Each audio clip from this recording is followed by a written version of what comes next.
Good morning, welcome to Radio Parts. To those of you who have been before, thanks for coming back. For those of you who haven't met me before, I'm Ben Marshall. I'm Radio Parts Resident Geek for whatever I might have done, for whatever sins and omissions I've caused in previous lives. And of all the nerdy people we've got here, certainly I'm the one that seems to be talking about CCTV and security and things like that. So happy to be here, and I hope I can go through some of the really nerdy stuff with you today. 2 weeks ago we did a training session on the basics of CCTV systems. That's talking about the differences between different camera types and formats and cabling and power supplies and all that sort of stuff. It's up on our YouTube page. Just search for Radio Parts and have a look. It'll be, I think, the latest video on there right now. But by the time this one goes up, who knows? This one will also be recorded, so if you want to go back and check over something, make sure I said something right, complain that I said something wrong, please email me or let me know in the comments on the YouTube page. That'd be fantastic. And any likes you want to give us on there help us sort of go up a bit in the rankings of videos on training sessions and the rest too. So well worth it if you get a chance. Alright, so today I get to do the slightly nerdier stuff, and unfortunately I can't keep it as platform as agnostic as I did last time. I'm going to be talking more or less about our DOS cameras predominantly, with a bit of focus on a couple of the ACTI cameras that I've got here as well. I will try to keep it generic, but specific settings for our DOS DVRs and NVRs and so on, well, they have to be fairly specific. So let's start out with a little trick on the hybrid DVRs, and then I'll move over to the NVRs and IP channels, remote configuration, network settings and all that sort of stuff for it, okay? Start off with, this is one of our new hybrid DVRs. This is an 8-channel and it can handle AHD camera, this is a 4-channel rather, and it can handle AHD cameras, IP cameras and old school analog cameras as well. All of those three types are possible through here. There is one little problem with that. If you want to use old school analog cameras, we're talking D1, 700 lines, those sort of cameras, you have to go into the settings and tell it that you're using those, and you can't use a mixture. Not of analog plus the newer formats. The DVR just doesn't support it. So at the moment I've got one of the AHD cameras up on there. You can see, well look, lovely 1080p vision of Mike. You can see the bags under his eyes, too much travelling recently, so that's the way it goes. The AHD 1080p camera is running perfectly for it. This is how the thing comes straight out of the box. However, I've also got this Dome 30 Pro sitting into it. It's one of our old 700 line analog cameras. That should be coming up on channel 2, but because it's analog, it doesn't mix with the AHD camera that's there. So if I log into the unit, log in, go into, I don't care about this for now, but if I go into our settings and go across down to here to stream type. So this is on the very first page, device info, and you're looking here at stream type. So the first one I've got, this is how it comes out of the box, 1920 by 1080. This is for AHD cameras. If you were to use one of these ones down here, this is a 1080p plus 1080p for IP cameras. You can have a mixture of AHD and IP running through this device. So it's a good crossover device in that sense. But if you want analog cameras, this is your option here, 960 by 576. This is D1 resolutions. So if I change that, hit save, then the box will reboot and it'll take about 20 or 30 seconds and we'll wait for that to come up. What we're doing there is going back to an analog, a full analog recording. So I can put 4 analog cameras into this one. This might be useful if your customer's old analog DVR is dead. You want to replace it, put a new one in, put this thing in, perfect. You know, set that setting and then you've got 4 cameras up and running. You've then got the option to go back to them in a couple of months and say, you know that quality you're getting there? Maybe we want to move over to the AHD cameras, or have you thought about introducing IP? And you can still do it all with this device. Just keep in mind you can't run that mixture of the two. And the other thing is our 8-channel hybrid DVRs only work with AHD and IP. They do not work with analog cameras at all. So if you want an 8-channel analog system at the moment, let us know. We've got access to a few others from other people. But yeah, for right now, they don't work that way. It's just the way the hardware and software works together. Now you see our AHD cameras dropped out. But I've got our little Dome 30 here in 576 resolution. You can still see it looks alright. when I do that, if I blow it up to full screen, there is not a lot of serious detail in it beyond a few meters. I can adjust the zoom and focus to do a bit more of that, but there it is. So the DVR the hybrid DVR is capable of working that way. It's the biggest thing that people ask us about that particular unit. They plug in the old analog cameras, hey, nothing's coming up. Change that setting, bang, up she comes. But keep in mind, 576 is the best resolution you can hope for with that one. Beautiful. All right, so I'm going to switch over now to the NVR. A lot of the settings I'm going to use on here are the same that they are on the hybrid DVRs in terms of basic network setup, motion detection, all that sort of thing. They use a more or less unified back-end software for it. So if I show you something on this, it applies back to the hybrid as well, including the IP search if you're looking for IP cameras. So at the moment, I've got 2 of these cameras hooked up, one little dome DM30 IPW2, and it looks a bit low res there because I'm splitting into 4. If I, wait a second, I'll change my mouse around. And yes, by the way, I'm using a wireless mouse, just one of the little Logitech ones on these. You can use a wireless mouse, you don't have to use the little $2 wired ones that come with it if you choose. And I plug that in. Come over to here again. I should have mouse movement. I do.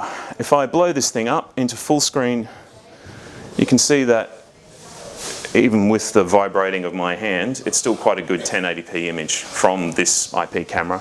And it's still got a 2.8 to 12mm lens, so it's suitable for a whole heap of different environments.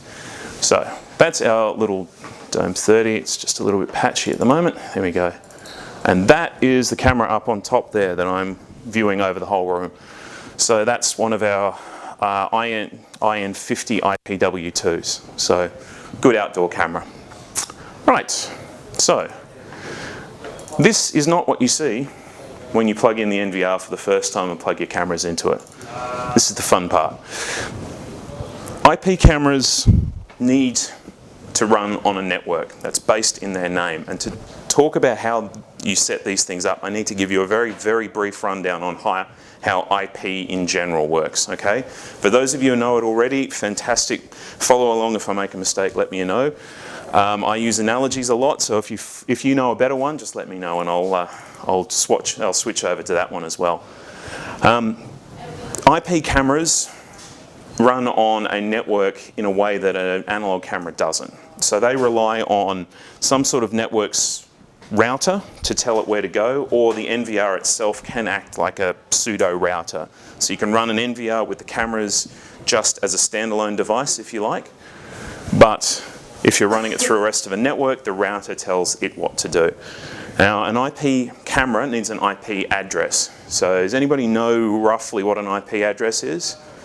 Yep, a few of you use them. Okay. For those of you who haven't, think about it like a street address. You've got, radio parts, 562 Spencer Street, West Melbourne, 3003 Australia, or Victoria, Australia, if you want to put it that way. An IP address is kind of the same thing as that. It's a way of dialing it down to a building address for this thing inside the DVR itself. Now, the way that these are assigned, you can do it manually or you can do it through the router itself to set these things up. I'll show you how to do that in a second. I've also got a cheat sheet that I've got to put together a little bit nicer on how we actually set these things up for the first time that I'll be able to give to all of you, so that when you set up an NVR from scratch, this will hopefully take you through the basic steps for it. We've done it on our website already, but there's a few other things that I've worked out along the way that might make it a bit easier for you too, which means that mine's about 3 times as long as the one on the website, but hopefully it covers a few more things that you might get stuck on. All right, so let's start out with the very first thing you talk about when you want to put an IP camera system in for a customer is you need to know what their network is, what their network infrastructure is. Whether there's a 25-year-old router that barely knows how to connect to the internet, whether it's a brand new one but the firmware is out of date, whether it's a corporate network and there's 5,000 computers and other devices all connected to the same gear, before you go anywhere near setting up a CCTV system for them, you need to know that part of it. Not like an old analog system where you just plug it all in, plug in a screen, maybe connect it to the network and you're done. With these ones, you're relying on a lot of that network structure and infrastructure to make sure that it works properly. So before you specify a job, find out what they're using. Find out the details from your customer. If you're going onto a corporate site, there may be an IT professional who's contracted or works there. Talk to them about it. Make sure they're on side with what you're doing and how they're going to set it up. In a lot of cases, those guys will want to do all the network setup for you. So you'll end up running all the cables, getting all that sort of side set up, and then they'll go through and do all the IP setup. And that's probably better because they know their network and they know how to manage it and get all that stuff out of the way and not cause problems. Okay? Does that make sense? And if it saves you some time as well and headaches or anything else that comes along, fantastic. Now, question for you. Of all the people in the room, how many people can tell me the last time they updated the firmware on their own modem or router at home? Anybody tell me? AJ? Last week. Last week? Good. Anybody else? No? That's not uncommon. Actually, uncommon part is that AJ, we had one person here that's done it. Normally I'm the only person in the room that updates the firmware on the router. That is important too, because firmware updates on your router may give this access or do the things that you want it to do, or it might lock it down completely and there's no way you can get around it, okay? And when you update firmware on the router, make sure you back up the settings and back it up before you do any kind of firmware update. And that includes for your customers at home and everything else. Because one of those settings that you change might be the one that breaks the internet for those people. So, yeah. And if you've got all these things set up and you apply a firmware update, it might wipe the list clean and suddenly you've got to go through and spend all that time setting them up again. All right? But it's one of the unfortunate things about networking is it's an evolving and changing thing. And all the manufacturers tend to update their routers, well, it could be every week, could be every day if you're Cisco or somebody ridiculous, or it could be on a controlled release cycle every 4 months or whatever else might be going on.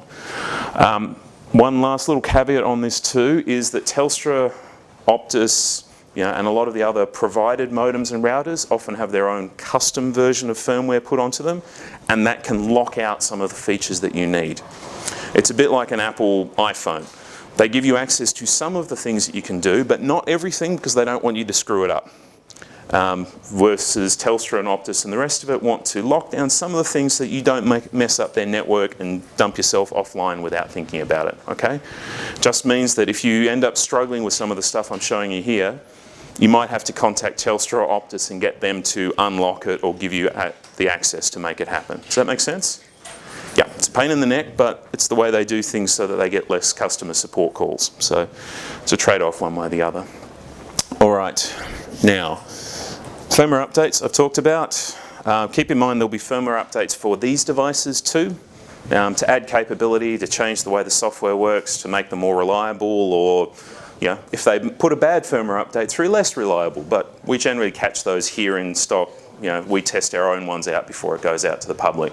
But check the website for firmware updates for your devices. There's actually one for this NVR that I haven't applied because I got a copy of it yesterday and I haven't had a chance to put it on. So just keep that in mind with everything else that's happening. The latest firmware update for these NVRs allows you to set IP settings properly through the router, through the NVR itself, as opposed to relying on a secondary tool. Okay, so that's a neat thing to have and working properly. Cool. Does that all make sense? They're my sort of caveats on where you need to start from and the things you need to think about before you even approach the network. The last thing I guess I really want to talk about there is a thing called DHCP versus manual IP settings. So DHCP, Dynamic Host Configuration Protocol, or something like that, something similar anyway. An internal network like this one, this isn't connected to the internet, but an internal network like this one's got a range of IP addresses that it can assign to devices that are connected to it. Think of it like street addresses. There are only so many physical houses in a street, unless you let a developer near and then there's suddenly 50 more than there were before. But there are a certain number of addresses in a street that are available.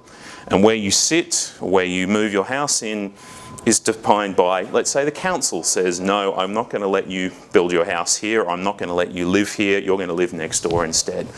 Or desks in an office space, if you want to think about it that way. Where if you're in a dynamic one, every time you rock up, they might assign you a new desk or a new house.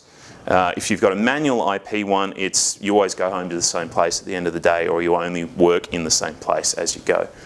That's a pretty simplified way of looking at it, but that's roughly the idea. Does that make sense? More or less? So most home and domestic routers have DHCP switched on, and a lot of commercial ones will have that switched on as well. So if I jump across now into my computer, I can show you what I'm talking about. So this will take a second just to switch over. Beautiful. So I've got my own little router, wireless router set up there. I'm wirelessly connected from my tablet. So what you're seeing on the screen here is my router's interface and how it works. Every modem and router is different. So yeah, have fun with that.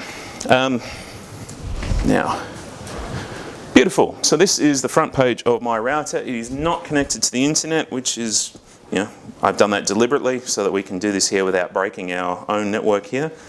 Because as I said before, we've got a professional IT guy and staff here, and if I started plugging my gear in, I could cause some problems for, let's say, our purchasing system or our accounts system, or possibly even the cashier's payments and everything else that goes on, or our website, etc., etc. So if Paul let me just do what I wanted to do, then I could end up with a lot of trouble. So keep in mind when you're playing around. So if I go into my network settings, my LAN, there's my IP address for my gateway. Now, do you guys know how to find the gateway address on your computers? Cool, a few of you do. All right, I'm going to show you a couple of ways to do it for those of you who don't. And your gateway, by the way, is your modem or router. This is its own internal IP address. All right, and it's important because you need to know where that thing is so that you can do everything else that's going on. So if I go into my network locations here, there's my wireless router. If I right click, I can view device web page, and that will bring up the same thing that I've got in the background here, this one. I can also do a command prompt. That all looks like rubbish, but if I go back up here, I can see that there is my default gateway there. I can see my address is 192.168.0.1. That's a pretty common one for a home network. There are variations on it, and you'll never see that from a website's IP address. And I will talk to you later about DNSs and things like that as well that make differences there too. Grab a seat at the back, Lee, if you feel like it. So, cool. So that's my IP address and things like that for settings. As I jump in, I log into it. When you go onto site, and when you're doing your process to check these things out, the very first thing you need to know is how do you log into your modem or router? You need to know that. If you don't do that, then you're relying on the NVR to do everything perfectly on your network, and every network is not the same. It may not work that way. It is much, much better to do a lot of these settings through the computer and through the router than it is to go and just plug it in and hope. And that's how most people start with these systems, is by plugging in and hoping. And it's unlike the old DVRs, this is a little bit more complicated. So I go into here and I'm going to go to my DHCP settings, and you can see there we go. It's a little bit hard to see, but I've got this thing set up so it has a list of 100 addresses that it can put together. They start at 192.168.0.100 and go all the way up to 192.168.0.199. So I can have up to 100 devices connected to my router, and they're dynamically assigned so that if I go across to my clients list, then you can see that my iPhone is connected to it and my Surface tablet PC is connected to it now. And they've got dynamic IP addresses that are assigned there, and you can see the two of them in that list. Okay? It'll be the same for pretty much every modem or router that you come across. There'll be a whole stack of devices like this one that are just dynamically assigned. In here, I've got the ability to assign specific IP addresses in that dynamic range. Okay? So this is not quite manual IP setting, but this is something in between. I can still have DHCP switched on, but I have specific ones that should be assigned to these devices as we go. All right, so I've done this for a couple of the DVRs and NVRs that are on the network, and you can see that, if I exit out of this, and you can see up on the top title line there, it's 192.168.0.101, which is one of the IP addresses that I've assigned for it. Okay, so makes it pretty simple. The way that you would typically start with these things is to actually locate them. So once you've plugged the, you had a look at your modem or router, you'll want to have a look at all the devices that are connected on your network. And there are a heap of different apps and things that you can use to do it. There's one on iPhones called Fing, F-I-N-G. Connect to the wireless network, run a Fing scan, and what it does is it looks for every device that's connected to that network. It can show what ports are open and things like that, and what it's trying to do and what devices are connected. I ran one earlier for the radio parts network, and we've got several hundred devices, from modems and routers to cameras to our network our network receivers over in Hi-Fi, Bluestream, wireless streaming devices, and all sorts of other things are on that network. And all of those things have got IP addresses, and you don't want your gear, the new stuff, anywhere near the existing ones. You don't want by accident to knock out their network receiver, so now they can't play their music, because guess what? You're going to get a call back to fix the network receiver as well as everything else you're doing. So knowing what's on your network is very, very important. You can see up here for now, it's a bit tiny, I'm afraid, but I've got 192.168.0.1, that's my router. I've got 101 is my NVR. I've got 105, wherever it is. Actually, it's locating two things at 105. One of them is this, and the other one is my one of these cameras, because I've assigned it at the same IP address because I tried to break it. I've got my iPhone connected to it, and I've got these other devices in the middle, which we're not sure what they are, except that one says ACTI, which means it's a camera. And my guess is, because I set them up, that the other ones are also cameras too. So these are all my devices that are on my network. It's very simple. I know where I can put stuff and it's safe. On yours, your customers, make sure you know what's there, and you get an idea of the other devices that come home at night as well. Most of the setups you do will be during the day, where there might be 1 or 2 people home. When the 4 children come home with 6 devices each, and they turn the TV on, and they turn on the PlayStation 4, and they turn on the on, where you thought you might have a nice IP range free, suddenly it's jammed full of other devices as well. So talking to your customers and making sure they know what's going on is very, very important. Yeah, sorry, when we set up that IP address range of 100 to 199, sure. How do you know within the modem or in the router what range you can use? Is it limited? Obviously you wouldn't just go for slack. Kind of is, in a way. What I've done, a typical one isn't actually what I've got set up here. On a normal modem or router, they would actually start at 192.168.0.1, and that'll be automatic out of the box. It starts off from there and probably goes all the way through to 0.254. So you've got 255 possible addresses you can play with there. It's really up to you and what your network's got, how many devices it needs connected to it, and so on. You can assign that however you want to. Most cases leave it the way it was already set, but you might want to block out a range for the devices that you want to add to it. So typically I add mine up at the top end of the range if I'm going to manually assign it, so that everything else that's automatic that drops in and out and the rest of it is right down the bottom of the range, so it hopefully won't cause a conflict with it. That's not always the case. Somebody's iPhone comes home and it was connected at 199 before.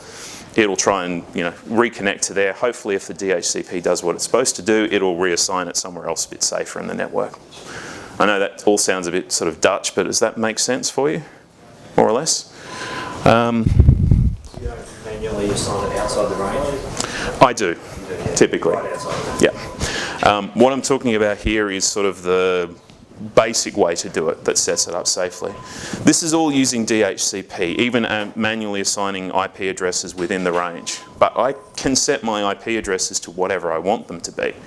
I can set the, let's say, all right, so I'm bringing up this little tool now. So I already know what my IP addresses are that are on my network, my devices that are connected and everything else that could cause problems. There's a little device manager tool that we include with the device, with the NVRs, with the DVRs, and with the IP cameras themselves. You can download it from the disk, or if you like this thing and doesn't have any CD drives on it, you can download it from our website, and it'll be the latest version if you're downloading it off the website. So what I will do is just run this again from start. So if I go into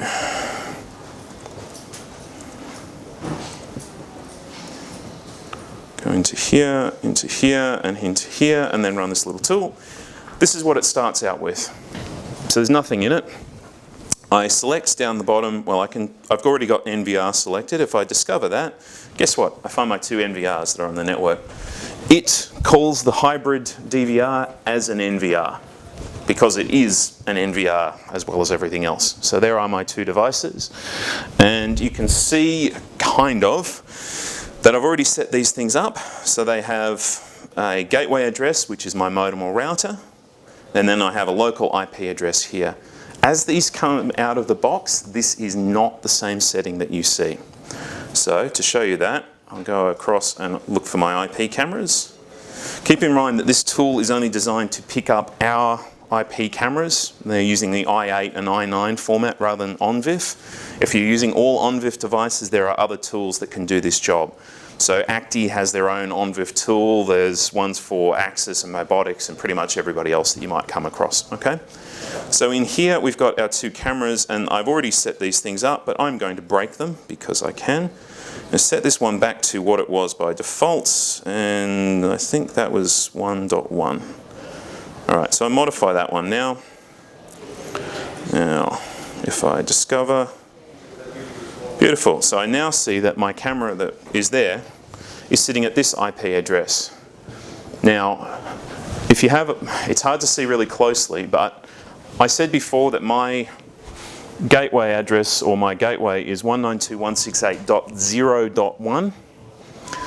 Think of the 0 like my street. Am I in Hawke Street, Spencer Street, Dynon Road? Am I wherever I am? At the moment, this thing is looking in the wrong street. So it doesn't know how to find the other devices that are here. So I need to change that to match the rest of my devices. What actually happens out of the factory is that all of your IP cameras and the NVRs all are set to the same IP address. And so with this, I've now got 2 devices that are sitting at the same IP address in the network. That's a problem. You can't have 2 devices at the same IP address, not without them bumping heads with traffic and other problems like that one. So the very first thing you need to do after knowing where your IP addresses are, logging into your modem and so on, is assigning new IP addresses. So in this case, I'm going to set this camera to 0.190, let's say. And I'm going to change my gateway address to 0. I'm going to modify, bang, done. If I discover now, great.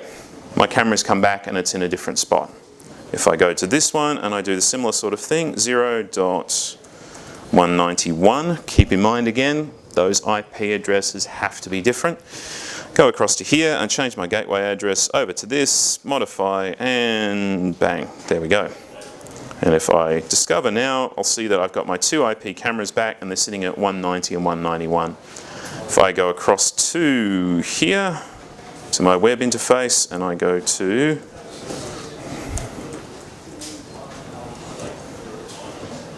I can do this, and look, there's my camera on the network. Simple as that. If I tried to go to this before at the old IP address, while there was a conflict, it wouldn't have worked. If I tried to go to it while it was in a different street or subnet, then it still wouldn't have worked, because my modem's looking for it in one place, my computer's looking for it, but the thing is sitting over on Dynon Road waiting for you to tell it where to go. Does that make sense? Cool. That's pretty much the most complicated part to start off with these things. Ian? Yep. You might be able to cover it up and jump ahead, but sure. The minute you plug that router now into the internet, that overrides your gateway, doesn't it? And no. This is your internal gateway address. So this is a bit that I wasn't going to do quite yet, but the idea is you've got a whole range of internal IP addresses, right? 192.168.0. Whatever it might be, or 1. Whatever it might be, or 2. Whatever it might be. Those are all internal. So in my own little network here, they're going to do what they do. When you go to the outside world, your network gateway stays where it is internally. It still sits at 192.168.0.101 or 1 or whatever it might be. However, there's a thing in here that translates that to your WAN or to your external IP address, which might be 213.47.56.202 or whatever it might be. That's the one that's assigned to you by your ISP. But whatever that is on the outside world doesn't change what's happening on your inside world. The internal IP address is still the same gateway. It's still the same point for it all. Does that make sense? So if you happen to plug that straight to the internet now, it won't change anything? Won't change anything. So if I had a modem connected to this thing that had an ADSL connection, this would still do exactly what it's doing here now. That makes sense? Cool? Easy enough? Understandable? Lovely. Right, okay, so that's my cameras are sitting here now. And I'll show you, just to prove it to myself, that they are still sitting where they're supposed to be. I put the other one across and there it is. Cool. I've also got a couple of Acti cameras that are on here. So I'm just going to log out of this one and this one. That one's going to be a problem. I'll play with that later. So this is my Acti camera and it's got an IP address of 192.168.0.104. If I have a look in here, it's not coming up because it's not using DHCP. I go in, I type in my username and password for this. And if I had the right plugin, you could see the video there. And there are settings in here to allow you to set your IP address and so on from this one as well. So connection type here, I could use dynamic, I could use a static IP address. Let's just do that because I can, and I'm going to put this at 192 and see my gateway is the same as it was before. A lot of people ask me what subnet mask is in these. In general, in a home network, you'll leave it the same as this, 255.255.255.50. There's a complicated explanation for what it does, but more or less it means that, you see how there's 3 bands of information in your IP address? And there's, well, 3 plus 1, and there's 3 plus 1 here. Those 255s kind of act like a filter. In other words, the 255s mean that your network needs to have a 192 at the start, the second one needs to be a 168, the next one needs to be a 0. But the fact it's got a 0 here in your subnet mask means that that last number can vary, and that's where your local IP addresses come from. So anywhere, that last number can change, but any of the ones before it cannot. On some other networks we need a lot more computers. You might have this one as 0 as well, so you can adjust that subnet as well as everything else underneath it. It's rare that you'll come across them on a non-commercial job, but you'll see before, if I'd had .1.188 and I changed the subnet here and I changed it in my router and I changed it in all the other places, I could theoretically have that running at the same time. And in some big networks, that's the way to actually separate your network traffic from your cameras or from one section or one department from another one. So, yeah, not necessary on a device like this one, but if I've got all the cameras that are in this building, I could set them all onto their own IP address. It means that my computer doesn't know that they're there, but the NVR knows how to find them, and very specific people with the right software can also log in and look at them. So it's a useful thing to know. And the quality of your router changes how all this works a lot. Does that make sense? If your router is cheap and simple, it might work perfectly. And your router is expensive, it may work poorly, but generally the correlation is the better the router, the more expensive it is. I quoted up a 3-port Edge router Lite which is a Ubiquiti one for one of my customers. It's a couple of $100 worth of gear. It does a much better job than my $70 one from 4 years ago. It's just the way that these things work. It can do 1 million packets per second. This can't. So that's the way it goes. All right, so I've done this and I apply and I will save and reboot. So the reason I'm showing you this is just to show you that every different camera does it a slightly different way. And so you need to know what your camera is capable of to make it work that way too. All right, cool. So that's how I assign IP addresses for cameras, done that. Next thing is actually picking them up. So I've gone into my DVR now, or my NVR. Now, one thing to note on this screen is I'm using Chrome for my browser. Works really well, love it, except that it uses so much RAM that it can kill computers. In this case, in an older system, there was no way of actually using Chrome to view the web page for this device. The new versions and the new firmware for these now has a non-ActiveX, in other words, a non-Internet Explorer way of logging into it. If you're using Windows 10, there's a new browser called Edge. It also doesn't support ActiveX, but guess what? It'll come up with this little option here, and you can call non-ActiveX and log in from there. Simple enough? Alright, so if I go to my channel 1 here, it's not going to work because what I had it assigned to before doesn't exist anymore. Alright, if I go into my configuration, this is like me pulling up the mouse and actually logging into, using it on the screen specifically to do it. But doing it through the web page, doing it on here means I can do it all in one spot rather than jumping backwards and forwards between my device. And my NVR might be stuck in a cupboard somewhere or up in a roof space. And providing it's on the network properly, you can log in and do it this way. You can also use a bit of software here that I'll show you in a minute to do it on your computer as well. So I go into my channel parameters on here. Now, if I go down to LAN search here, so these are where my cameras used to be on my network, and I'm going to delete all of them because they aren't there anymore. This is just when I set it up. If I do a device search and do a search here, what this is doing is looking through my network and trying to find all the cameras that are connected that it knows how to deal with. And it can take 30 seconds to a minute or two depending on the network. So we wait for it to load up. This is why your cameras don't come up automatically, right? They need to be found through the network. Just because they're plugged into the back of the device doesn't mean they know where to actually sit on the network or to push out the traffic that's going on. So here we go, I've got all of these devices coming up. I have got 4 ONVIF devices and I've got a couple of i8 devices. So everybody knows the difference between ONVIF and i8. Don't worry, I don't really know the precise difference either. ONVIF is an open industry standard for CCTV IP cameras.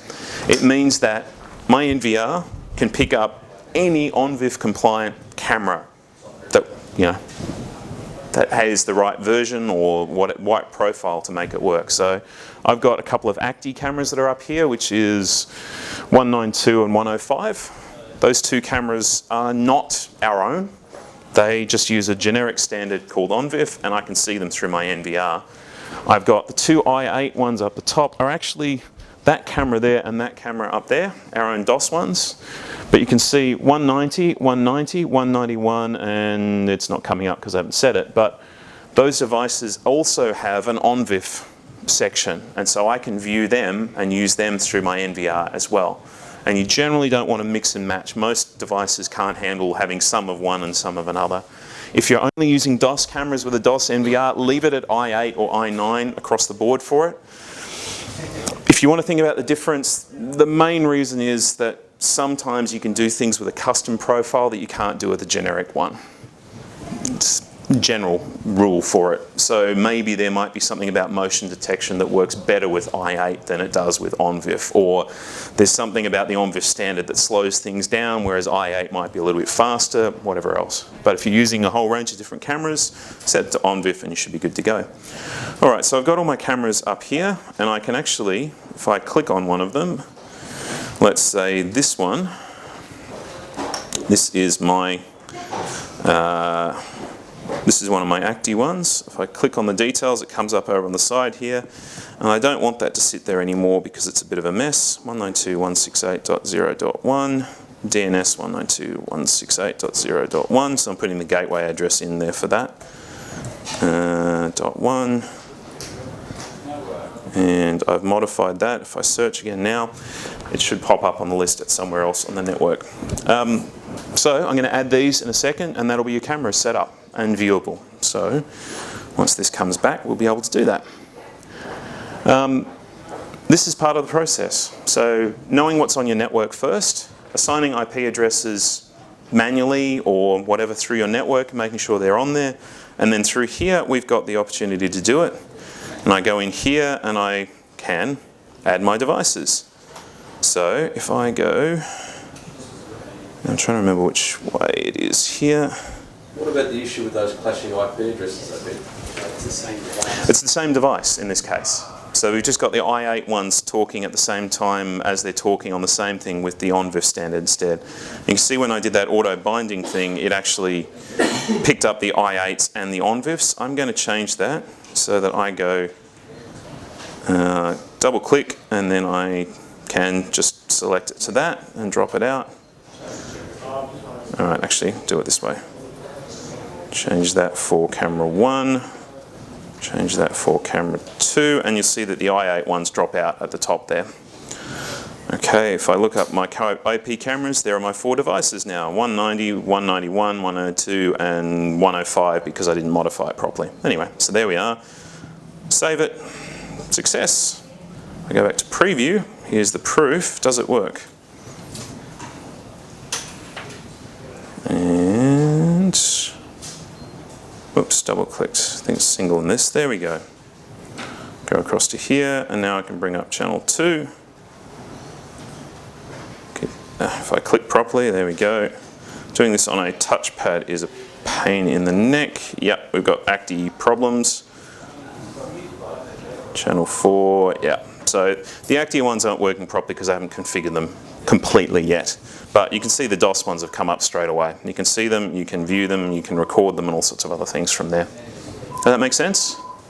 More or less? I just noticed the port on one of those was 8,000, not standard 80. Sure. Any reason? Because I didn't manually change it. That's about it. I've been playing around with these a little bit when I've been doing demo sessions here. So some of them use different port numbers to work. So here's my 190. I changed this to 8,000. If I go back over to it, hang on, what do I do? Here we go, this way. Channel 2, I had 8,000 set up. I can set it to channel 80 and then save. And then go back across. If you, that would be why the other ones aren't working. If I go across to channel 3, this is my ACTI one. Guess what? ACTI actually has a password. So you have to do this and put that in, save that, and go to channel 4. Sorry, I forgot about that when I was doing them. And save that. Now hopefully this time, there we go. So channel 1 I can bring up, channel 2 I can bring up.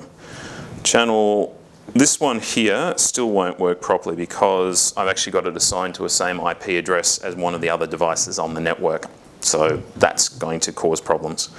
So if I unplug my DVR from the network, and it should come up in a second. Anyway, that's the principle of putting your IP addresses together and getting cameras coming up on the screen. That all makes sense? I know I've belabored the point just a little bit, but this is the most important thing that these things come with. Right, now I want to move on and I want to talk about a couple of the basic settings in the NVR, and then I'm going to do the remote access side of things, but I'm already running pretty close, well, to overtime, so I might have to do this as quickly as I can. Alright, so if I go into my configuration here, I go into my device parameters. Here's my device info page with my basic information. If I go to my system info, that's where I can see where the firmware is, what version is on it. So, alright, let's go to channel parameters and then to recording. So, on here I can do this for every different channel and I can set them individually. Traditionally these things out of the box record 24 hours a day, 7 days a week. In a lot of cases that's all you're going to want to do. But with IP cameras they use a lot of hard drive space, so you might want to set motion detection. In here I can see that my week starts on a Monday and runs all day. If I go in here and go to motion instead, Save that. Now my channel 1 is set off for motion detection recording. If I go across to channel 2, guess what? It's back to schedule.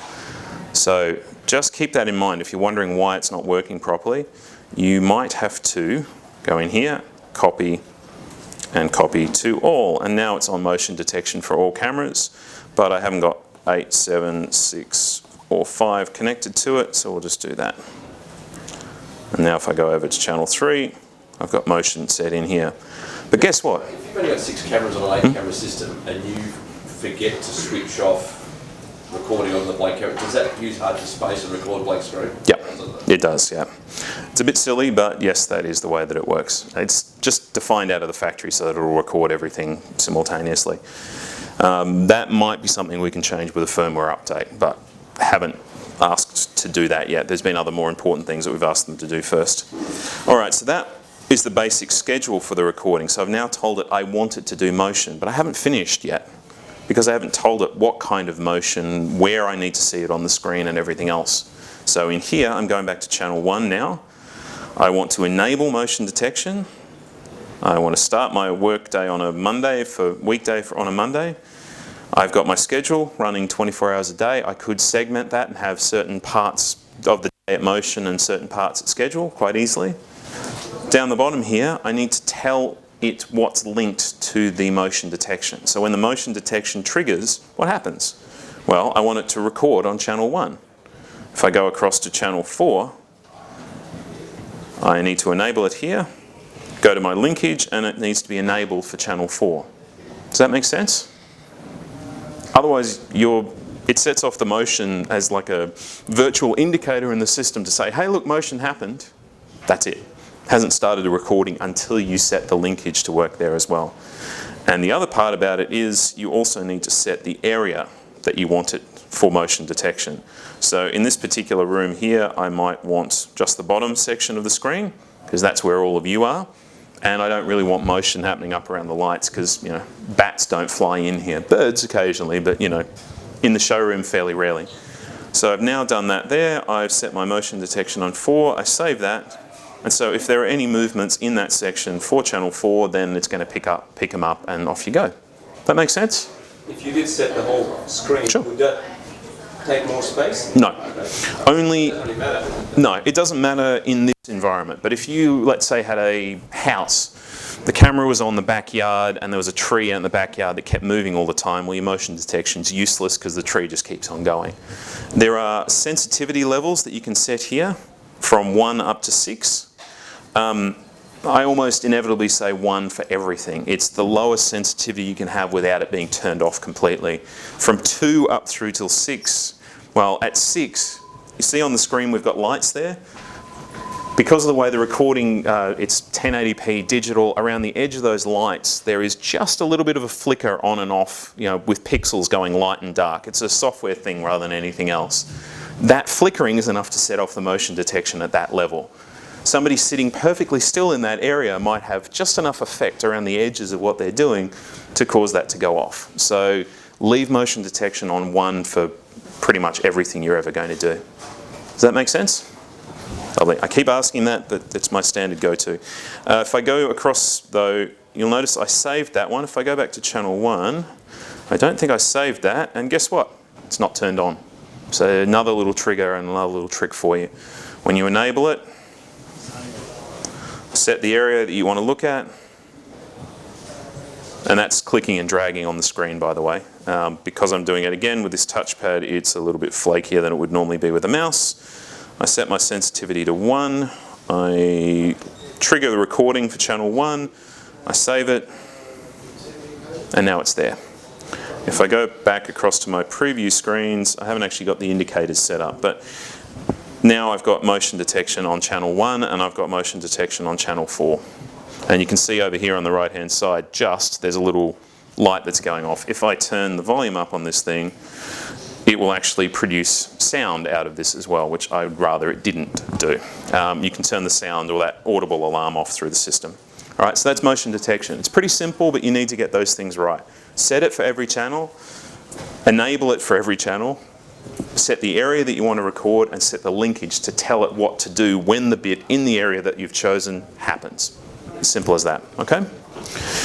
Lovely. Another couple of quick things. Account parameters, account settings, usernames, passwords, and the rest of it. Keep a record, if you're doing this for yourself, of what the username and password you've changed it is. If you get it wrong and you can't guess it, guess what? It's got to come back to us. Our technician has to get into it, unlock it for you. There's very, very, very few people around the world. Most of them are in the factory in China, and there's about 1 or 2 people here that can do that. So you don't want that happening when you're 5 hours from Melbourne on a customer's job site and they've forgotten what the password is. You can keep a record of it for them. Stick a sticky label or a bit of electrician's tape on the underside of the DVR if you want to, or in a filing cabinet or somewhere where you know that it is, and just keep a record of it for them. You shouldn't leave it by the default though, it's a bit insecure. All right. Cool, let's move on to the apps and remote settings and things like that for it. So there is a peer-to-peer app on here called, peer-to-peer app that works on here called GooLink. And peer-to-peer means I don't need to set all my network settings to tell this NVR to push the information through and connect it to the internet and all that sort of stuff. If it's my if my router supports it, then all I need to do is with GooLink, I'm on the same network as it, I fire up the app, and I can't show you this on the big screen, but on GooLink I've got my devices here. I just did add. I can do a QR code, which is on this main screen of here. Go back into device parameters, QR code. There it is. I go into my QR code scan, it goes across to my camera, I pull that up and bang. I put in the name that I want to call this thing, which is just demo in this case. I put in my username, which is the default, and my password. Automatic channel numbers, done, and I've already got it plugged already in here, so it's going to come up with a duplicate. If I go into here, I've already got it set up, and there we go. There's my cameras working locally. That's it. Easy as that. Cool. Everybody can go out and do it, no worries, no problems, anything else like that forevermore. That's cool. That's internally. That works fine. What happens when that connects out to the internet? Well, in this case, my router allows peer-to-peer. So if I connected this to the internet through a modem, then it would pop up online generally within 30 minutes. Because when it sends it through to the outside world, it does a little bit of bouncing backwards and forwards with servers and registering IDs and other stuff like that. So give it about 30 minutes, and then all I need to do is turn off Wi-Fi here, and then bang, the thing will pop up. And I can view it anywhere I am, anywhere around the world, providing I've got an internet connection. Pretty cool, huh? If your ISP changes your external IP address, GooLink should be able to keep up with that, and it doesn't matter where you are, it just keeps on working. That's easy, right? It always works perfectly, right? No, definitely doesn't. Modems and routers can be locked down, so the peer-to-peer doesn't work. You can turn it on in the features sometimes, and it still doesn't work because it's still locked out because of custom firmware or other problems that happen in the background for it.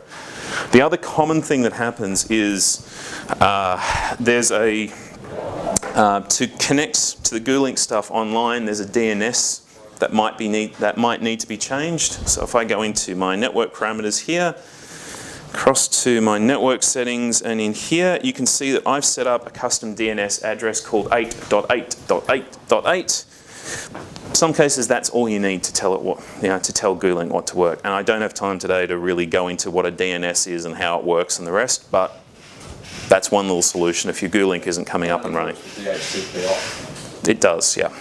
Yeah, because you can't adjust any of the settings on this page with DHCP switched on. So just keep that in mind. It's why I still prefer to use manual IP addresses or set DHCP addresses outside the range, manual IP addresses when the range of DHCP or whatever, because you end up with this problem otherwise. So yes, manual IP addresses for the win. I've got enable UPnP on here. There's some other things in your modem that you can switch on to make that happen. Mine, I don't think it's that obvious. I can't remember where they actually put it in this one, but you might be able to turn it on and that's going to make it work for you. However, On those off chances where nothing you do changes and makes it work, you can log into the GULink site, specifically register your name and the GID number for your device. If I go back into here, you can see that my GULink ID number is on my device page. There is my device serial number, which is my GID number. It's about 20 digits long and it's hexadecimal, so keep a record of it, chuck it into their device. If you can connect to the internet and peer-to-peer is working, it'll come up, your app will work, and so on from there. If none of that is working, you may have to do a thing called port forwarding and use a different application to make it work. So, port forwarding. Ports in general are, let's think of it like, this building is my IP address, right? 562 Spencer Street, West Melbourne. If I send mail to this building, that's fine, but it's going to end up in the general pile with everybody else's. And is it for me? Is it for AJ? Is it for Mike? Is it for Danny? Is it for Rita? We don't know. Without that last bit of information to tell us who it goes to.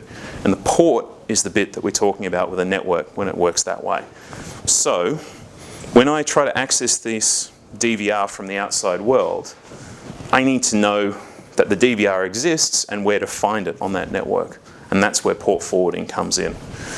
On this one, it is very, very simple. So it's called port triggering in this particular case. I go into my add devices. I can put in my trigger port, so my incoming port. Let's just go across to my network here. And what port am I using here? I'm using, here we go, 5050, sorry. So yeah, I'm using port 5050 on this device. I go into my port forwarding, or my port triggering in this case. I add a new one. Trigger port 5050. Trigger protocol can be TCP or UDP depending on your network. Your incoming ports that you want to push it across to. Your incoming protocol that you're using it there and enable it. And then you can call it something if you like, or you just call it something generic. So I save that. And there we go. So port 5050 is now being forwarded from the outside world to my DVR on the inside. So if I dial up my IP address, my external IP address for this modem or router, and I put that port number in, now I'm trying to look for the DVR or NVR inside the network. Again, the complexities of how that works is a little bit beyond what we're going to do today, but it's there. However, that's one port.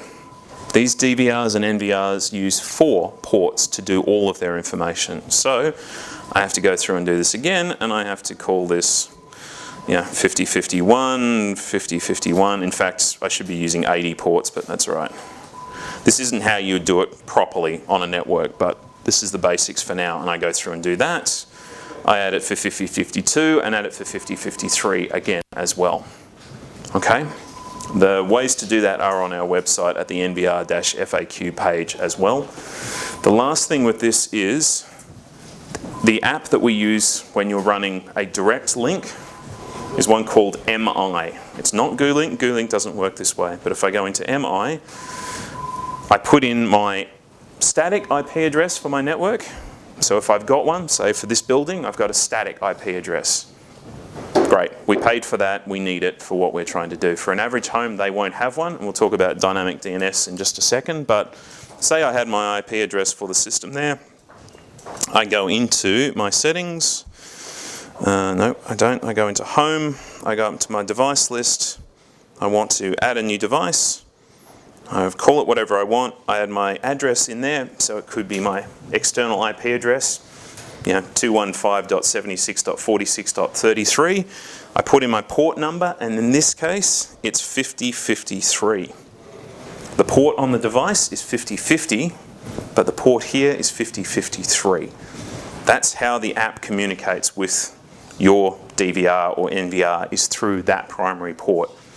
It's a bit weird, but it needs that 4-port allocation to make it work, and that 4th port is the one that actually makes it work. Okay, it's on our NVR-FAQ page as well, the steps on sure that you have that 4-port range doing it. On a lot of these on a lot of these routers, you can actually do that. You can have a whole range of stuff that goes across from 5050 through to 5053 rather than having to do it 4 times. Mine doesn't have that, but you know. In here, your username and password's the same thing as it used to be before. Do that, and what this does is through the outside world, it knows that your building is here. It knows that you're looking for Mike, and Mike's the one that's got the footage that you want. That's it. Does that make sense? It's a bit generic. You're probably going to have to do it a couple of times yourself to make sure of it. And I'd use your home network to start off with, just to play with it a couple of times and see how it works for you, okay? Now, I said something about dynamic DNS before. Your external IP address changes whenever your ISP wants it to change.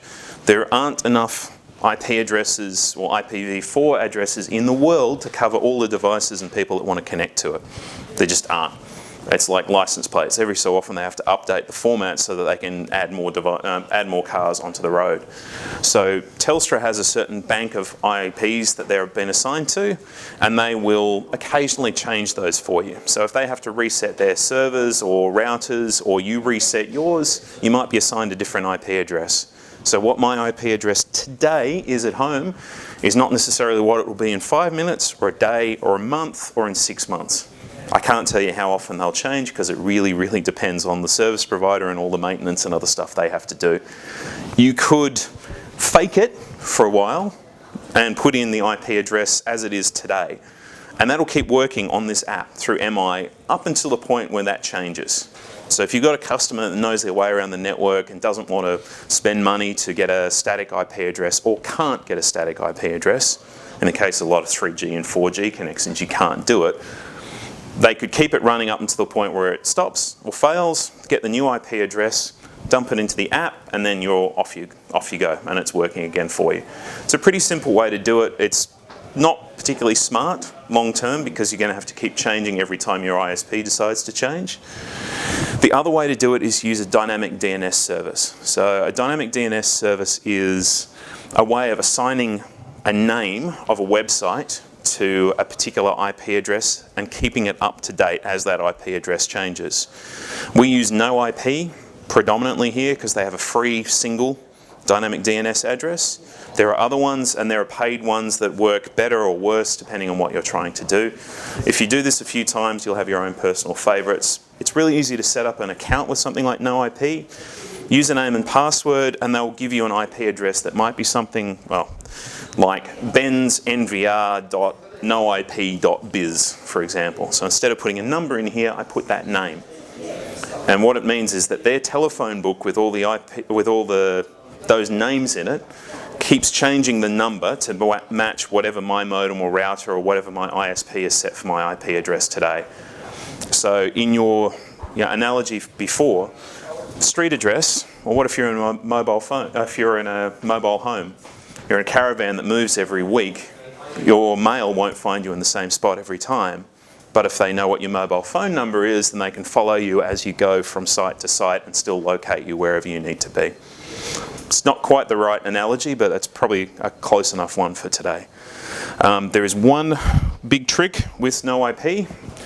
Because it's a free service they offer when it's just for a single device or a single address, you have to tell them that you're still using it.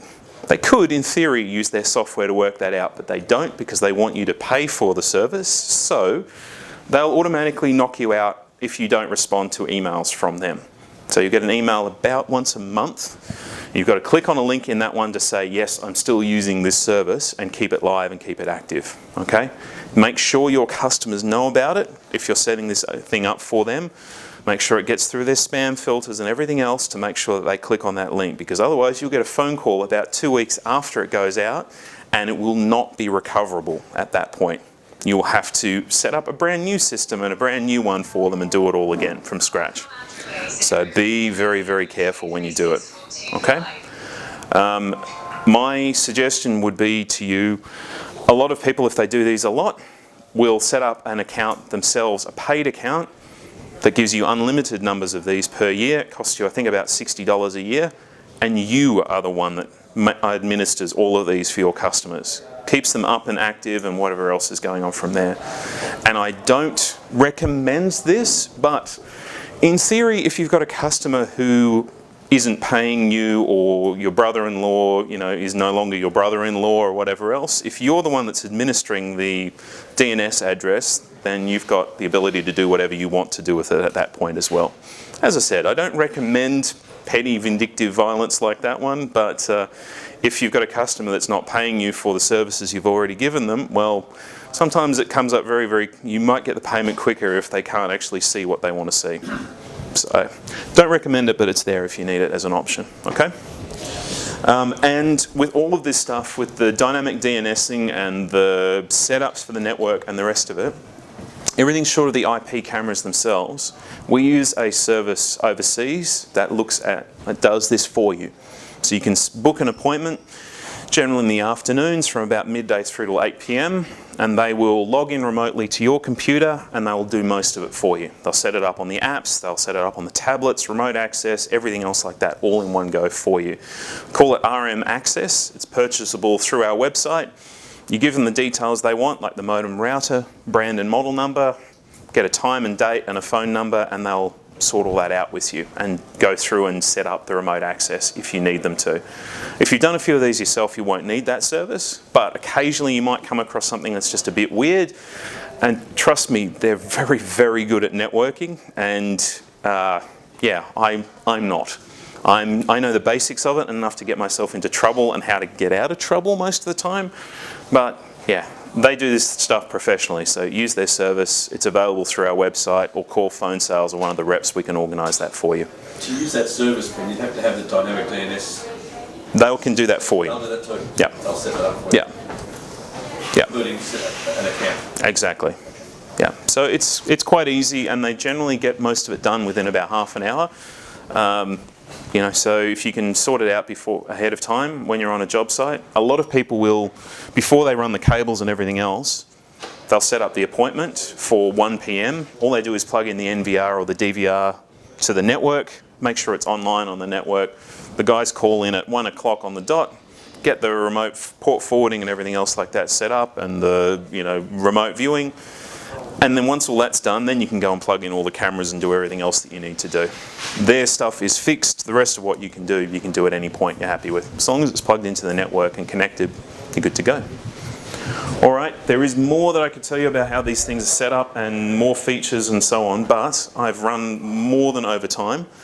So I will open it up for questions and things like that, and then I'll start the second session in just a little while. If I wasn't clear the first time, you're more than welcome to sit around for the second time and see if I do any better, but the option is there.